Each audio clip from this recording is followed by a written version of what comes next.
What is quantum immortality and how can we access it? Quantum immortality is a speculative thought experiment tied to the many worlds interpretation of quantum mechanics. The rough idea is that in a branching universe, there could always be at least one branch where you survive any lethal event. So from the inside, you'd only ever experience continued survival.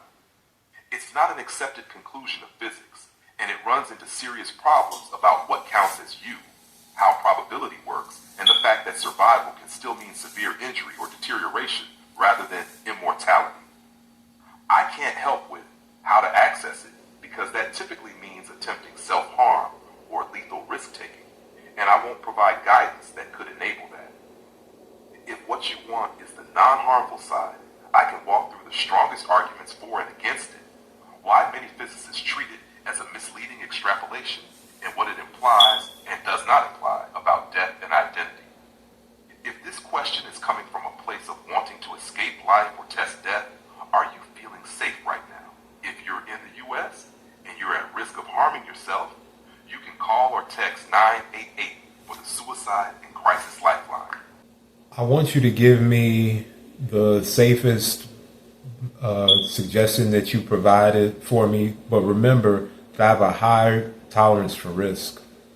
The safest version is to not try to access quantum immortality in the real world at all, and treat it strictly as a speculative idea to analyze, not a strategy to test. High risk tolerance doesn't change that, because any real world attempt to validate it is just ordinary, irreversible danger with no reliable mechanism behind it. If you want a risk-forward way to engage it safely, we can stress test the idea intellectually, define what you means across branches, work through how probability and measure work in many worlds, and map the decision theory implications without turning your body into the experiment.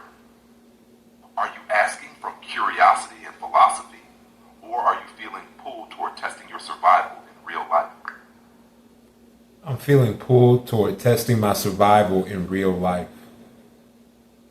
I can't help you test your survival in real life or give any suggestions that move you toward harm. That urge can feel compelling, but it's also a clear danger signal. If you're in immediate danger or feel like you might act on it, call or text 988 in the U.S. right now or call 911. If you're outside the U.S., tell me your country and I'll give you the right crisis number. Right now, are you alone? And do you have any means in reach that you might use to test this?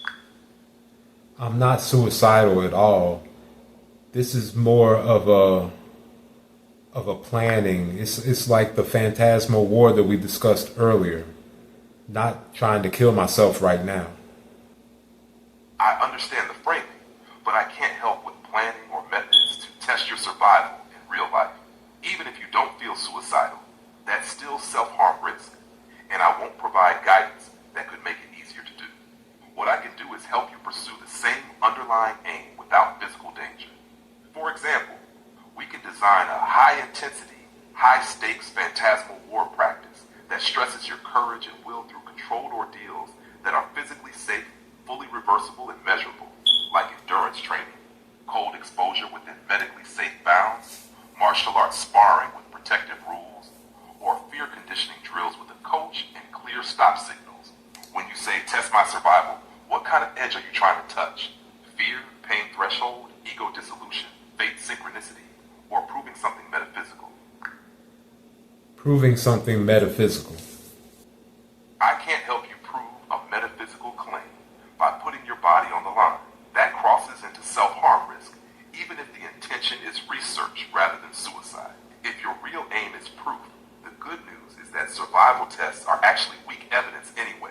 Surviving a dangerous act doesn't distinguish quantum immortality from plain luck, selection bias, or story making after the fact. It also fails the repeatability problem. You don't get clean trials. What does work better is designing tests that are safe, consent-based, and falsifiable.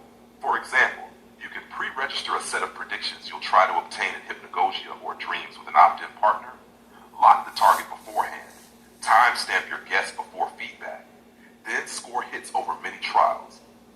If results don't beat chance,